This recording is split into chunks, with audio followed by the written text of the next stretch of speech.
विद्यार्थी मित्र, परत एकदा कोरोनाचा प्रादुर्भाव वाढू लागल्यामुळं आपल्या कॉलेजनं परत ऑनलाईन क्लासेसचा निर्णय घेतला. तसं वेळापत्रक सर्व ग्रुपवरती टाकलेलं आहेच, तुम्ही ते पाहिलेलं असेलच. आणि त्या वेळापत्रकानुसार ह्या ऑनलाईन क्लाससाठी आपण एका नवीनच टॉपिकला सुरुवात करतोय. 10 नंबरचा टॉपिक इलेक्ट्रोस्टॅटिक्स याला सुरुवात करतोय. आता हा टॉपिक तुम्हाला यापूर्वी 9वी-10वी असतानाही होता. म्हणून सुरुवातीला आपण इंट्रोडक्शन पाहणार आहोत. इंट्रोडक्शनमध्ये एक 10-12 मुद्दे आहेत, ते आपण 1 बाय 1 पाहणार आहोत.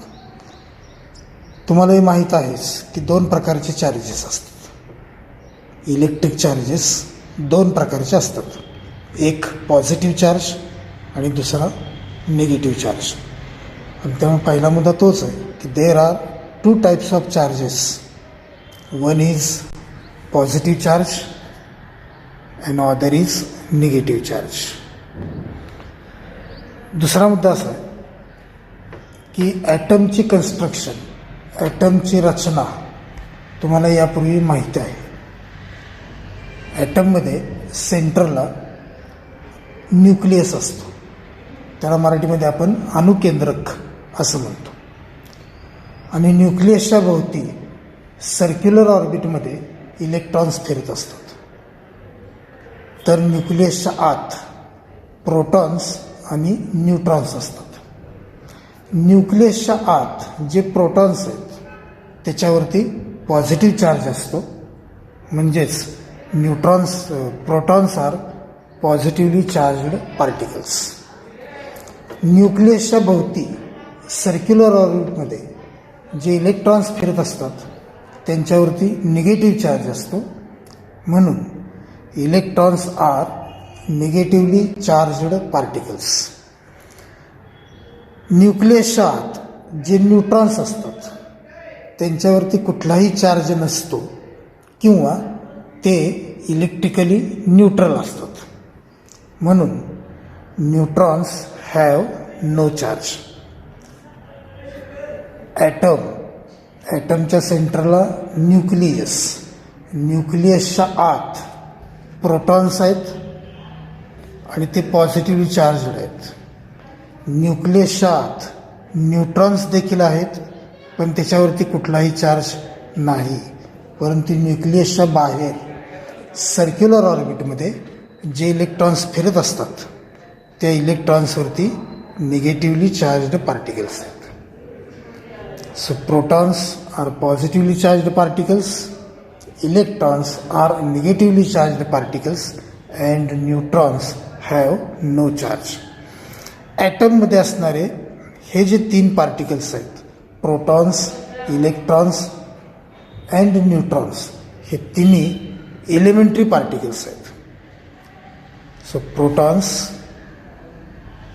इलेक्ट्रॉन्स अँड न्यूट्रॉन्स आर काय आहेत, तर दे आर एलिमेंटरी पार्टिकल्स. तर सुरुवातीचे 5 मुद्दे परत एकदा बघा. आणि हे बहुतेक सगळे तुम्हाला माहीत आहे की यापूर्वी तुम्हाला ते झालेलं आहे की there are 2 types of charges. One is positive charge and other is negative charge.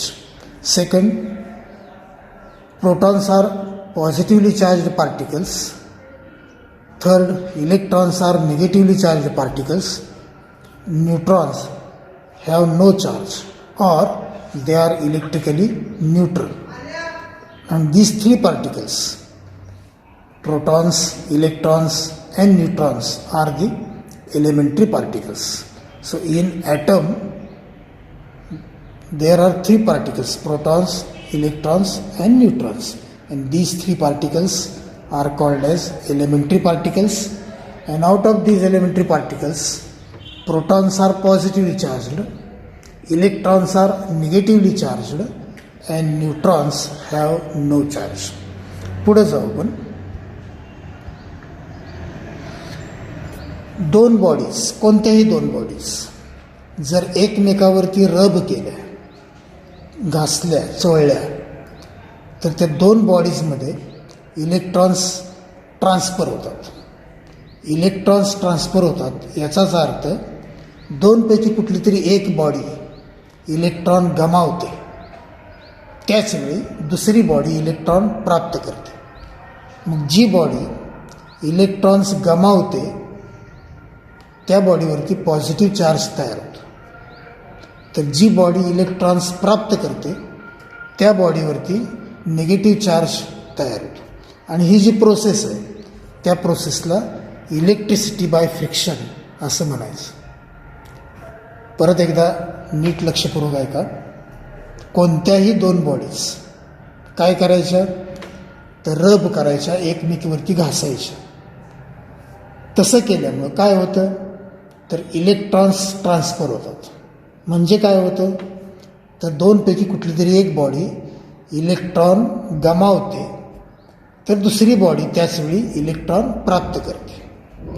G body electron गमावते त्या बॉडीवरती पॉझिटिव्ह चार्ज तयार होतो, तर जी बॉडी इलेक्ट्रॉन्स प्राप्त करते त्या बॉडीवरती निगेटिव्ह चार्ज तयार होतो. आणि ही जी प्रोसेस आहे त्या प्रोसेसला इलेक्ट्रिसिटी बाय फ्रिक्शन असं म्हणायचं, किंवा त्याला आणखी एक नाव आहे charging by friction. Any two bodies rubbed together, then there is transfer of electrons. म्हणजेच काय तर one body lose electrons. Lose करणे म्हणजे गमावणे. One body lose electrons while other body gain electrons. The body which lose electrons becomes positively charged and the body which gain electrons becomes negatively charged, and this process is known as electricity by friction or charging by friction. Example म्हणून असं देता येईल, जर glass rod सिल्कवरती रब केला तर glass rod आणि silk यांच्या दरम्यान इलेक्ट्रॉनची ट्रान्सफर होते. ग्लास रॉड इलेक्ट्रॉन्स गमावतो तर सिल्क इलेक्ट्रॉन्स प्राप्त करतो. ग्लास रॉड इलेक्ट्रॉन्स गमावतो म्हणून ग्लास रॉडवरती पॉझिटिव्ह चार्ज तयार होतो. सिल्क इलेक्ट्रॉन्स प्राप्त करतं म्हणून सिल्कवरती निगेटिव्ह चार्ज तयार होतो. आणि ही जी प्रोसेस आहे त्याला इलेक्ट्रिसिटी बाय फ्रिक्शन किंवा चार्जिंग बाय फ्रिक्शन असं म्हणायचं. फेन टू बॉडीज काय केलं रब्ड टुगेदर, देन काय होतं दोनपैकी one body lose electrons. Lose करणे म्हणजे गमावणे. त्याचवेळी अदर बॉडी काय करते gain electrons. When two bodies are rubbed together, then one body lose electrons, other body gain electrons. The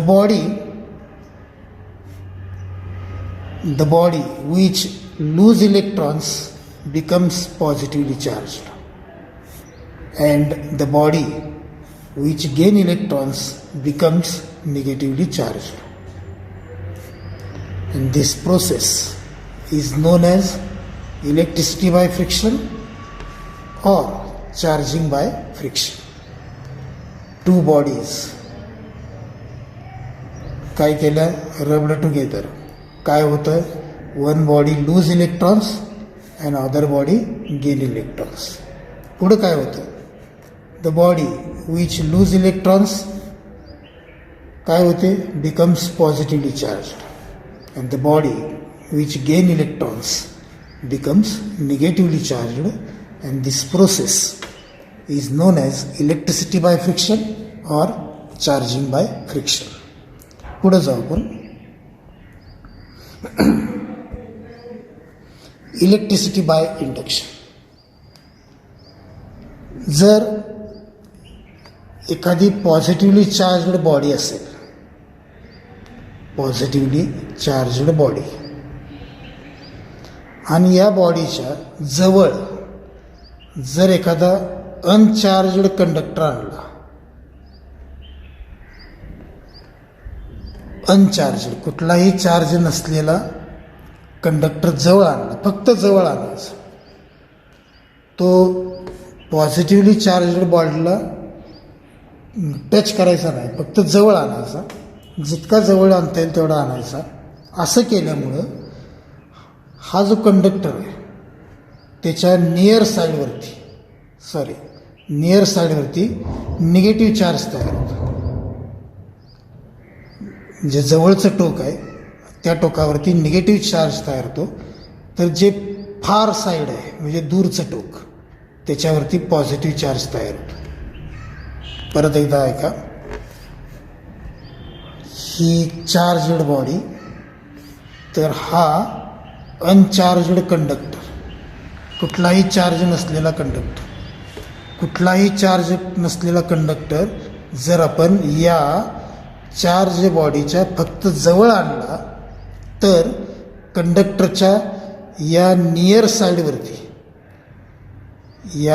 साईडवरती negative charge तयार होतो, तर या फार साईडवरती पॉझिटिव्ह चार्ज तयार होतो. आणि याला इलेक्ट्रिसिटी बाय इंडक्शन असं म्हणायचं.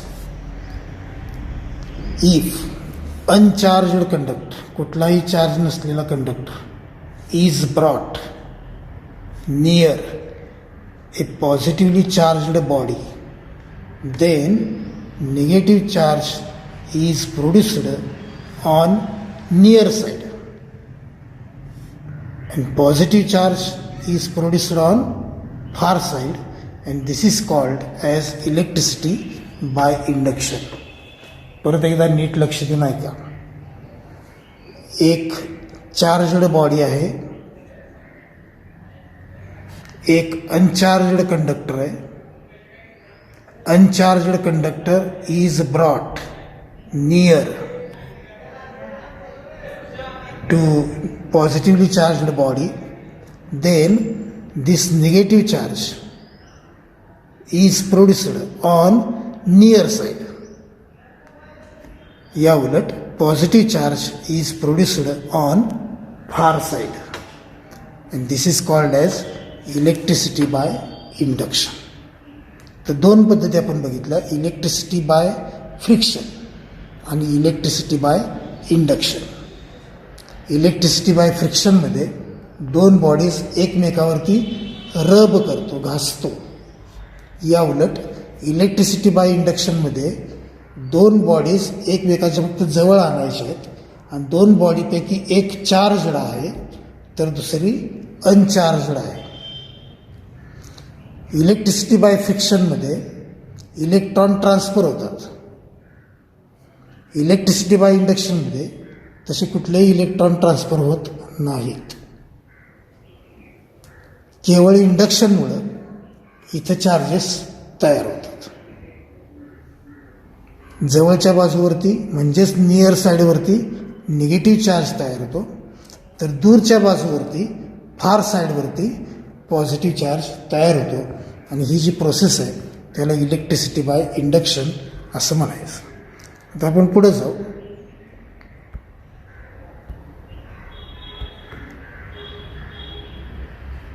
One minute.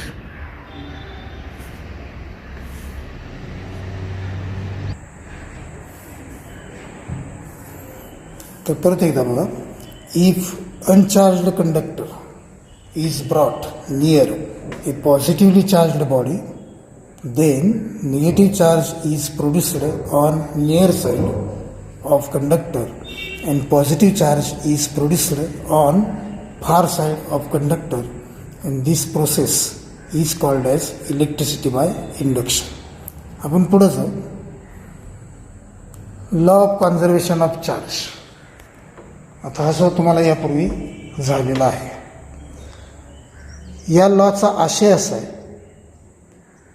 की चार्ज हा नव्याने तयार पण करता येत नाही आणि नष्टही करता येत नाही.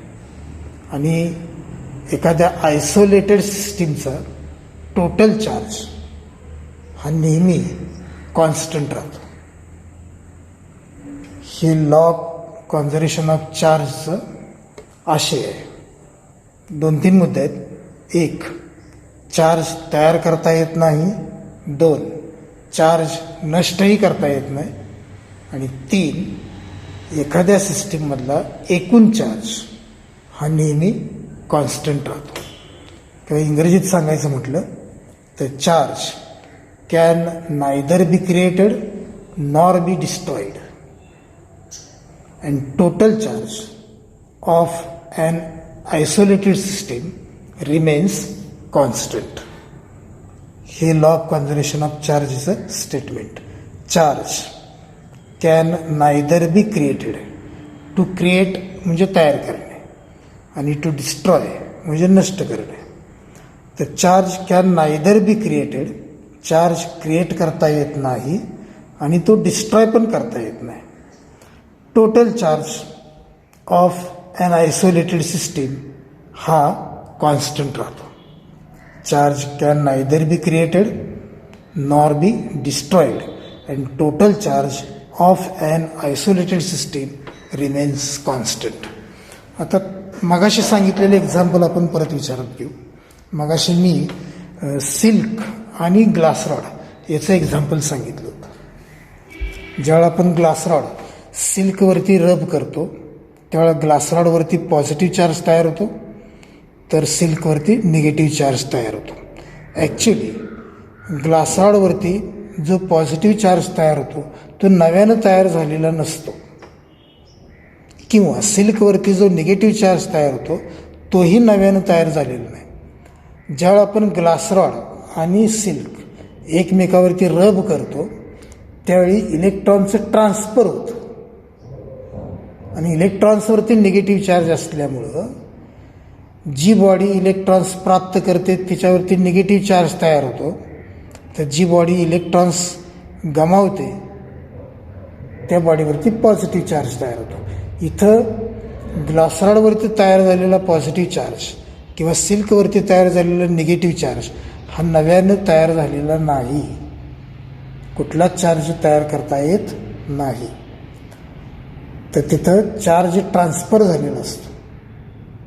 म्हणून ते पहिलं वाक्य आहे की charge can neither be created nor be destroyed आणि total charge of an isolated system remains constant. आत्ताच्या एक्झाम्पलमध्ये सिल्क आणि ग्लास रॉड ह्या दोघांची मिळून आयसोलेटेड सिस्टीम आहे. आयसोलेटेड सिस्टीममध्ये फक्त दोघंच आहेत, सिल्क आणि ग्लास रॉड. एकमेकावरती रब केल्यामुळं कोणीतरी चार्ज दिलाय, कोणीतरी घेतलाय आणि त्याच्यामुळं एकावरती पॉझिटिव्ह तर दुसऱ्यावरती निगेटिव्ह चार्ज तयार झाला आहे. टोटल चार्ज जो आहे तो कॉन्स्टंटच आहे, फक्त इकडून तिकडे गेला आहे. पण दोघांचा मिळून एकूण चार्ज हा वाढलेला पण नाही, कमी पण झालेला नाही, तर तो कॉन्स्टंट आहे. Charge can neither be created nor be destroyed and total charge of an isolated system remains constant. पुढे जाऊ. Like charges repel each other. Like याला मराठीमध्ये आपण सजातीय असं म्हणतो. लाईक चार्जेस म्हणजे सजातीय विद्युत प्रभार हे एकमेकाला रिपेल करतात, एकमेकाला ढकलतात.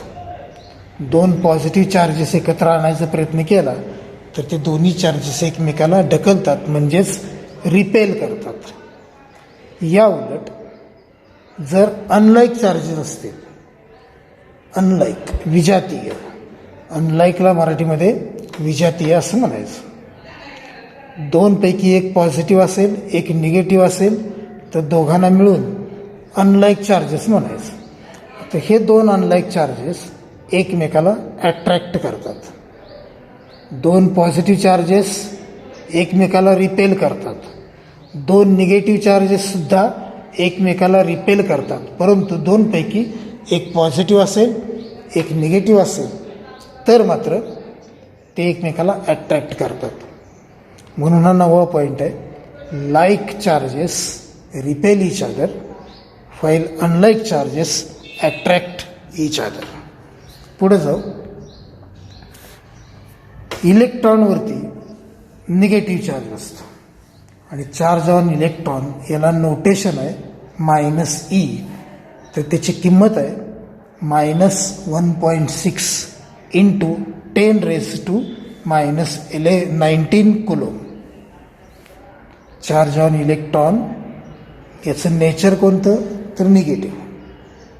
आणि मॅग्निट्यूड किती, तर ई म्हणजेच किती, तर 1.6 इंटू 10⁻⁻19 कुलोम.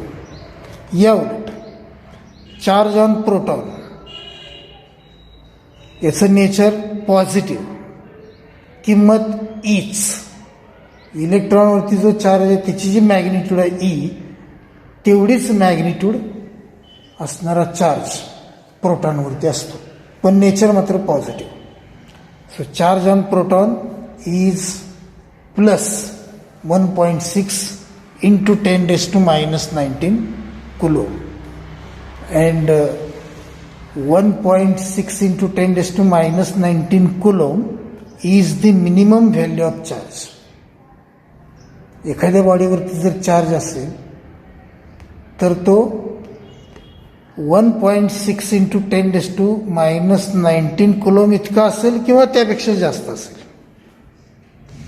परंतु कुठल्याही बॉडीवरती 1.6 इंटू 10⁻⁻19 कुलोम पेक्षा कमी चार्ज नसतो. ही चार्जची सर्वात मिनिमम कमीत कमी अशी किंमत आहे 1.6 into 10⁻⁻19 coulomb is the minimum value of charge. मग एखाद्या बॉडीवरती जर चार्ज असेल तर तो ह्या 1.6 इंटू 10⁻⁻19 कुलोमच्या पटीत असतो. एक पट, दुप्पट, तिप्पट असा पटीत असतो. नेचर जर पॉझिटिव्ह असेल तर +ne इतका चार्ज असतो. नेचर जर निगेटिव्ह असेल तर -ne इतका तो असतो. तेच म्हटले तर hence charge Q on any object हा ईच्या n इतक्या पटीत असतो. ईची किंमत 1.6 इंटू 10⁻⁻19 कुलोम. 1.6 इंटू 10⁻⁻19 कुलोमच्या n इतक्या पटीत तो चार्ज असतो. आणि nची किंमत ही 0, 1, 2, 3 अँड सो ऑन असे असू शकते. एखाद्या बॉडीवरती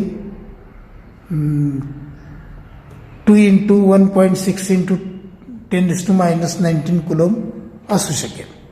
एखाद्या बॉडीवरती 3 इंटू 1.6 इंटू 10⁻⁻19 कुलोम असू शकतो. असं एकपट, दुप्पट, तिप्पट या पटीत तो चार्ज असतो. पण सर्वात मिनिमम चार्ज कुठला असेल तर ई म्हणजेच 1.6 इंटू 10⁻⁻19 कुलोम. तर इथं पहिलं आपलं इंट्रोडक्शन संपलं. आपण परत एकदा ते रिकॅप करू.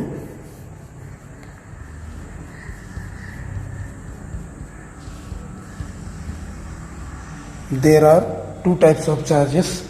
One is positive, other is negative. ॲटमच्या आत 3 पार्टिकल्स आहेत. Protons, electrons, neutrons.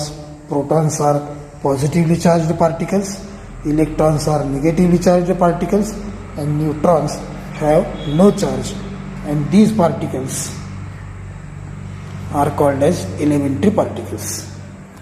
त्याच्यानंतर आपण काय पाहिलं, electricity by friction. 2 bodies rubbed together, then there is a transfer of electrons. One body lose electron, other body gain electron. The body which lose electron becomes positively charged, and the body which gain electrons becomes negatively charged. And this process is known as electricity by friction or charging by friction. Next आपण काय पाहिलं तर electricity by induction. त्यामध्ये if uncharged conductor is brought near to positively charged body, then negative charge is produced on near side, positive charge is produced on far side, and this is called as electricity by induction. त्याच्यानंतर आपण law of conservation of charge पाहिला.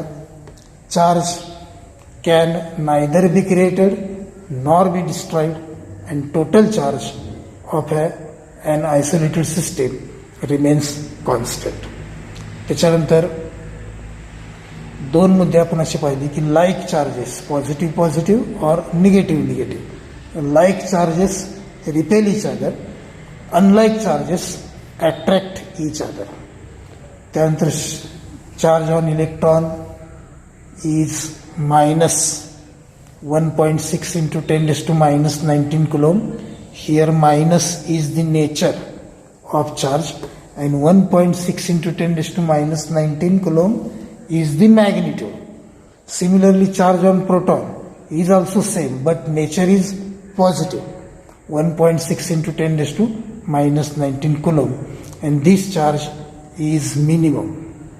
1.6 into 10 raised to minus 19 coulomb is the minimum value of charge, and therefore charge on any object is n times E. n times E, where n is the n takes the value 0, 1, 2, 3 and so on. आता पुढे जाऊ आपण. Electrostatic मधला हा सर्वात basic law आहे, coulombs law. फिगरमध्ये दाखवल्याप्रमाणे दोन चार्जेस आहेत, Q1 आणि Q2, आणि दोन चार्जेसमधलं जे डिस्टन्स आहे ते R इतकं आहे. So Q1 and Q2 are the two charges. R is the distance between two charges. Just इंट्रोडक्शनमध्ये आपण पाहिलं की लाईक चार्जेस असतील, पॉझिटिव्ह पॉझिटिव्ह किंवा negative negative. Like charges repel करतात.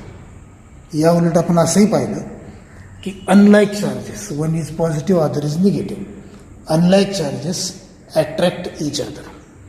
वेगळ्या स्टाईलमध्ये आपण असं म्हणू शकतो की like charges exert force of repulsion. Repel करतात असं म्हणण्याऐवजी exert force of repulsion on each other. या उलट unlike charges exert force of attraction on each other. Repel करतात, अट्रॅक्ट करतात, याच्याऐवजी आपण असं म्हणू शकतो की त्यांच्यामध्ये फोर्स ऑफ रिपल्शन किंवा फोर्स ऑफ अट्रॅक्शन असतं. आता इथं सुद्धा दोन चार्जेस आहेत, Q1 आणि Q2. त्यांचं नेचर माहीत नाही आपल्याला, पण Q1 पॉझिटिव्ह असेल आणि Q2 सुद्धा पॉझिटिव्ह असेल तर यांच्या दरम्यान फोर्स ऑफ रिपल्शन असेल. या उलट Q1 पॉझिटिव्ह असेल आणि Q2 जर निगेटिव्ह असेल तर मात्र त्यांच्या दरम्यान फोर्स ऑफ अट्रॅक्शन असेल. पण कुठला ना कुठला तरी फोर्स यांच्या दरम्यान असणार. फोर्स ऑफ अट्रॅक्शन तरी असेल किंवा फोर्स ऑफ रिपल्शन तरी असेल. मग तो समजा F इतका आहे. F is the force of attraction or repulsion between two charges. आपण इथं ऑर म्हटलंय, अट्रॅक्शन ऑर रिपल्शन. ऑर का म्हणले तर आपल्याला Q1 आणि Q2 यांचं नेचर माहीत नाही. नेचर माहीत असतं तर आपण ऑर म्हणलंच नसतं. Q1चं नेचर Q2चं नेचर माहीत असतं तर आपण दोन्हीपैकी एकच काहीतरी म्हटलं असतं. फोर्स ऑफ रिपल्शन तरी म्हटलं असतं किंवा फोर्स ऑफ अट्रॅक्शन तरी म्हटलं असतं. पण यांचं नेचर माहीत नसल्यामुळं आपण Fला असं नाव दिलं आहे की फोर्स ऑफ अट्रॅक्शन और रिपल्शन बिटवीन टू चार्जेस. मग कुलम्स लॉ नुसार, तर कुलम्स लॉ नुसार फोर्स F हा Q1 Q2 या प्रॉडक्टला डायरेक्टली प्रोपोर्शनल असतो. आता Q1 is the magnitude of first charge, Q2 is the magnitude of second charge. So Q1 Q2 is the product of magnitudes of two charges.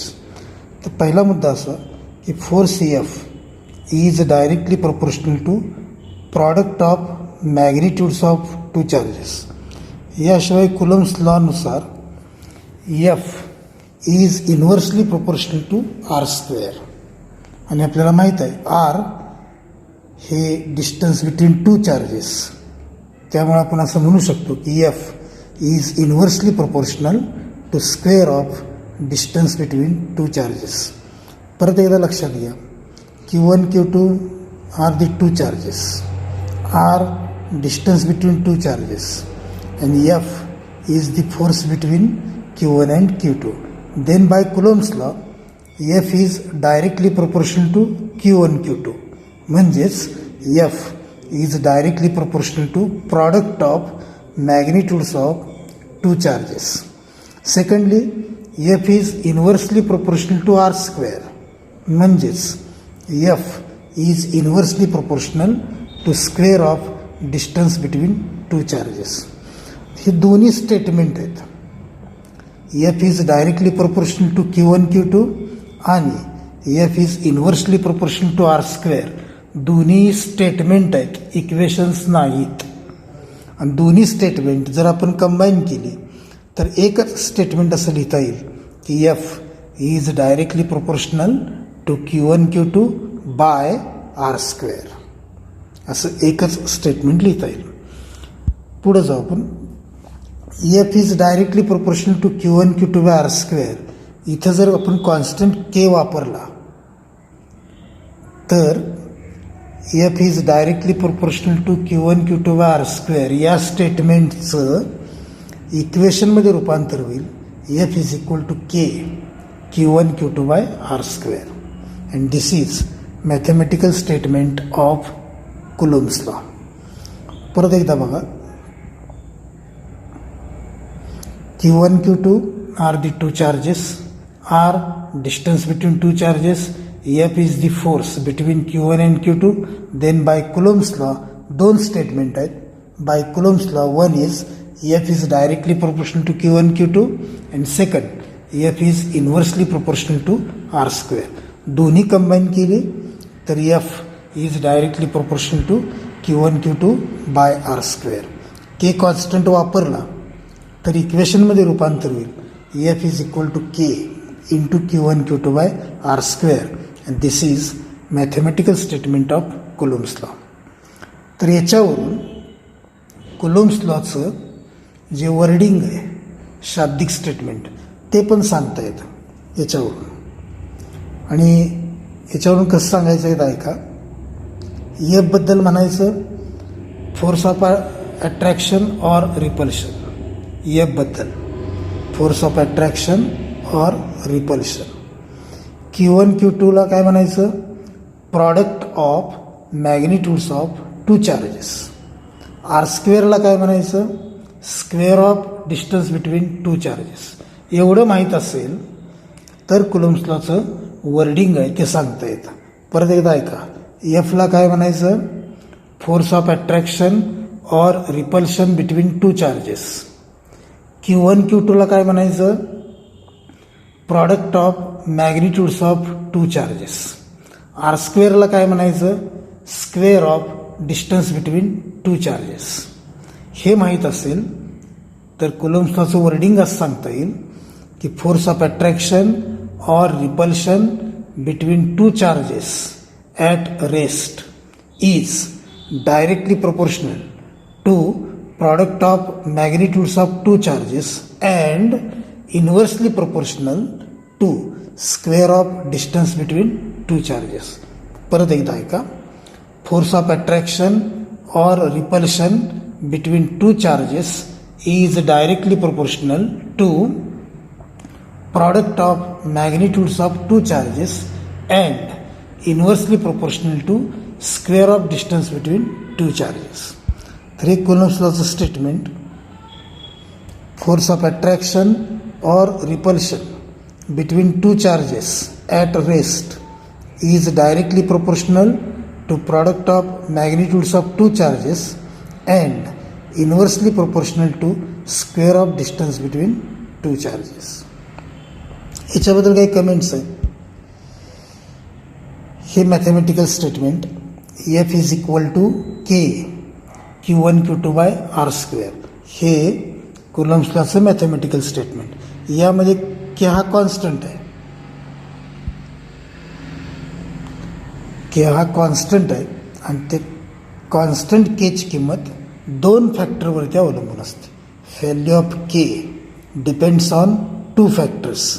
One is medium. ज्या मीडियममध्ये, ज्या माध्यमामध्ये ते 2 charges आहेत Q1 आणि Q2, याच्यावरती केची किंमत अवलंबून असते. माध्यम कुठलं आहे? एअर आहे, व्हॅक्यूम आहे, फ्री स्पेस आहे का अदर कुठलं मीडियम आहे, याच्यावरती केची किंमत अवलंबून असते. तर हा पहिला फॅक्टर की ज्यावरती के अवलंबून आहे, तो पहिला फॅक्टर म्हणजे मीडियम. आणि दुसरा फॅक्टर आहे सिस्टीम ऑफ युनिट्स. आता याच्या अगोदर मेजरमेंट्स या टॉपिकमध्ये आपण काही सिस्टीम्स बघितलेत. CJ system, MK system, SI system. तर सिस्टीम ऑफ युनिट्स कोणती वापरतोय याच्यावर सुद्धा केची किंमत अवलंबून असते. The value of K depends on 2 factors. One is medium, other is system of units. दुसरं कमेंट असं आहे की Q1, Q2 जर अनलाईक असतील, विजातीय असतील, म्हणजेच Q1, Q2 पैकी एक पॉझिटिव्ह असेल आणि दुसरा निगेटिव्ह असेल, तर F हा जो फोर्स आहे त्याचं नेचर हे अट्रॅक्टिव्ह प्रकारचं असतं. F is attractive. कधी? If Q1, Q2 are unlike. Unlike म्हणजे 2 पैकी एक पॉझिटिव्ह असला पाहिजे, दुसरा निगेटिव्ह असला पाहिजे. असं असेल तर unlike. So if Q1 and Q2 are unlike charges, then F is attractive. या उलट दुसरं कमेंट आहे की F is repulsive if Q1, Q2 are like charges.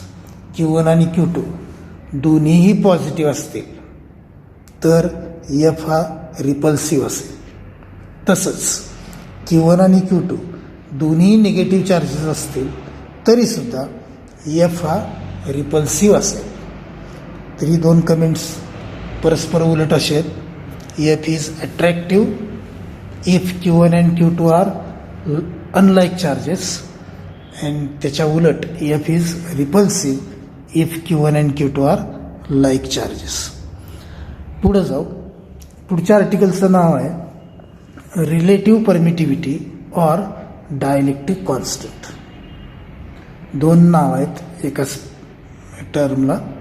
एक तर रिलेटिव्ह परमिटिव्हिटी म्हणायचं, नाहीतर डायलेक्ट्रिक कॉन्स्टंट असं म्हणायचं. तर त्या आर्टिकलला सुरुवात करताना आपण परत एकदा कुलम्स लॉचाच आधार घेणार आहोत. Q1 and Q2 2 चार्जेस आहेत. R डिस्टन्स बिटवीन 2 चार्जेस आहे. Then by Coulomb's law force F between Q1 and Q2 is given by F is equal to K Q1 Q2 by R square. हे Coulomb's लॉचं mathematical statement. Q1 Q2 are the 2 charges. R is the distance between 2 charges. Then force F between 2 charges Q1 and Q2 is given by F is equal to K into Q1 Q2 by R square. आपण हेही just पाहिलं की K या कॉन्स्टंटची किंमत 2 फॅक्टरवरती अवलंबून असते. एक medium आणि दुसरं सिस्टीम ऑफ युनिट्स. तिथला एक मुद्दा आपण विचारात घेणार आहोत की K डिपेंड्स ऑन मीडियम. आता मीडियम जर एअर असेल किंवा व्हॅक्यूम असेल किंवा फ्री स्पेस असेल तर केची किंमत ही 1/4πε0 इतकी असते. आणि त्या ε0चं नाव आहे permittivity of air or permittivity of vacuum or permittivity of free space. इथं ε0 उच्चार नीट लक्षात घ्या. ε0 ही जर परमिटिव्हिटी ऑफ एअर असेल किंवा परमिटिव्हिटी ऑफ व्हॅक्यूम असेल किंवा परमिटिव्हिटी ऑफ फ्री स्पेस असेल तर कॉन्स्टंट केची किंमत 1/4πε0 इतकी असेल. किंवा मीडियम जर एअर असेल, व्हॅक्यूम असेल, फ्री स्पेस असेल तर केची किंमत 1/4πε0 आणि जर केची किंमत 1/4πε0 असेल तर वरती लिहिलेला जो Coulomb's law F is equal to K Q1Q2/R², हा Coulomb's law specially air or vacuum or free space यांच्यासाठी स्पेशली असा लिहिता येईल की F इज इक्वल टू किंवा F vacuum is equal to 1/4πε0 Q1Q2/R². आणि याला इक्वेशन नंबर 1. हे परत एकदा लक्षात घ्या. F is equal to K Q1Q2/R² हा जनरल कुलम्स लॉ आहे आणि केची किंमत मीडियमवरती अवलंबून असते. पहिली केस आपण अशी घेतली की मीडियम हे एअर आहे किंवा व्हॅक्यूम आहे किंवा फ्री स्पेस आहे. जर मीडियम एअर, व्हॅक्यूम किंवा फ्री स्पेस असेल तर केची किंमत ही 1/4πε0 इतकी असेल आणि केची किंमत जर 1/4πε0 असेल तर कुलोम्स लॉ एअर, व्हॅक्यूम यांच्यासाठी स्पेशली असा लिहिता येईल की F vacuum is equal to 1/4πε0 Q1Q2/R². आणि याला इक्वेशन नंबर 1. फक्त आपण काय केले, मीडियम एअर असल्यामुळं केची किंमत 1/4πε0 ही सबस्टिट्यूट केली. आता दुसरी केस बघू आपण. मीडियम जर एअर नसेल, व्हॅक्यूम नसेल, फ्री स्पेस नसेल, other than air, vacuum, free space असेल आणि जर त्या मीडियमची परमिटिव्हिटी इप्सिलॉन असेल तर केची किंमत 1/4πε0. If medium is not air, medium is not vacuum, medium is not free space and for that medium permittivity is epsilon, then constant K is equal to 1/4πε0. Constant K ची किंमत जर 1/4πε असेल तर त्या मीडियमसाठी स्पेशली त्या मीडियमसाठी आपल्याला कुलम्स लॉ असं लिहिता येईल की F medium is equal to 1/4πε Q1Q2/R² and that is equation number 2. या दुसऱ्या केसमध्ये मीडियम कोणता आहे तर त्याचं नाव नाही आहे, पण मीडियम असं आहे की ते एअर नाही, व्हॅक्यूम नाही आणि फ्री स्पेस पण नाही आहे, परंतु ते असं मीडियम आहे की त्या मीडियमची परमिटिव्हिटी इप्सिलॉन आहे. मीडियमची परमिटिव्हिटी इप्सिलॉन असेल तर कॉन्स्टंट केची किंमत ही 1/4πε. आणि कॉन्स्टंट केची किंमत जरी 1/4πε असेल तर Coulomb's law for that medium, specially for that medium, is given by F medium is equal to 1/4πε Q1Q2/R². That is equation number 2. मागच्या स्लाइडमध्ये इक्वेशन नंबर 1 होतं. इक्वेशन नंबर 1 असं होतं की F vacuum is equal to 1/4πε0 Q1Q2/R². Equation 1 repeat करतो. F vacuum is equal to 1/4πε0 Q1Q2/R². आणि equation 2 आत्ता स्क्रीनवरती आहेच. F medium is equal to 1/4πε Q1Q2/R². आता दोन्ही इक्वेशनमध्ये फरक एकच आहे. एअर मीडियम असेल तर परमिटिव्हिटी इप्सिलॉन 0 आणि एअर सोडून अन्य मीडियम असेल तर परमिटिव्हिटी इप्सिलॉन. इक्वेशन 1 मध्ये इप्सिलॉन 0 आहे, त्या जागी इक्वेशन 2 मध्ये इप्सिलॉन आहे. एवढाच फक्त फरक आहे, बाकी सगळं सेम आहे. Q1 Q2 दोन्हीकडं आहे, R² दोन्हीकडं आहे आणि त्यामुळे इक्वेशन 1ला इक्वेशन 2नं जर डिवाइड केलं तर Q1 Q2 कॅन्सल होईल, R² कॅन्सल होईल, 4π ला 4π कॅन्सल होईल आणि आपल्याला हे इक्वेशन मिळेल. F vacuum divided by F medium is equal to epsilon by epsilon 0. परत एकदा मी रिपीट करतो. इक्वेशन 1 आणि इक्वेशन 2 याच्यामध्ये फक्त परमिटिव्हिटीचा फरक आहे. इक्वेशन 1 मध्ये परमिटिव्हिटी इप्सिलॉन 0 आहे आणि इक्वेशन 2 मध्ये परमिटिव्हिटी इप्सिलॉन आहे. आणि त्यामुळं इक्वेशन 1 ला इक्वेशन 2 ने डिवाइड केलं तर बऱ्याचशा गोष्टी कॅन्सल होत आहेत. कोणकोणते कॅन्सल होत आहेत? Q1 Q2 ला Q1 Q2 कॅन्सल होत आहे. R² ला R² कॅन्सल होत आहे. 4π ला 4π कॅन्सल होत आहे. फक्त शिल्लक काय राहते तर epsilon by epsilon 0. So equation 1 divided by equation 2 gives F vacuum by F medium is equal to epsilon by epsilon 0. But epsilon by epsilon 0 हा जो रेशो आहे त्यालाच dielectric constant K of medium असं म्हणायचं. आता 2 K आहेत. एक capital K आहे आणि दुसरा स्मॉल K आहे. कॅपिटल K जो आहे तो कुलम्स लॉ मधला कॉन्स्टंट आहे. तर हा जो स्मॉल K आहे तो मात्र डायलेक्ट्रिक कॉन्स्टंट ऑफ मीडियम आहे. तर इक्वेशन 1 ला इक्वेशन 2 न डिवाइड केल्यानंतर जे इक्वेशन मिळतंय F vacuum by F medium is equal to epsilon by epsilon 0 हे जे इक्वेशन मिळतंय त्या इक्वेशनमध्ये इप्सिलॉन बाय इप्सिलॉन 0 ही RHSला असणारी जी टर्म आहे त्याला डायलेक्ट्रिक कॉन्स्टंट ऑफ मीडियम असं म्हणायचं. म्हणजेच epsilon by epsilon 0 is equal to small K. पुढच्या स्लाइडमध्ये जाऊ आपण. तेच इक्वेशन परत. Epsilon by epsilon 0 is equal to small K and it's name is dielectric constant of medium. आणि याच्यावरून डायलेक्ट्रिक कॉन्स्टंट याची डेफिनेशन सांगता येईल आणि ती सोपी आहे अतिशय. The ratio of permittivity of medium to permittivity of air or vacuum is called as dielectric constant of medium. ह्या आर्टिकलचं जे टायटल होतं त्यात 2 नावं होती. एक पहिलं नाव होतं रिलेटिव्ह परमिटिव्हिटी आणि दुसरं नाव होतं डायलेक्ट्रिक कॉन्स्टंट.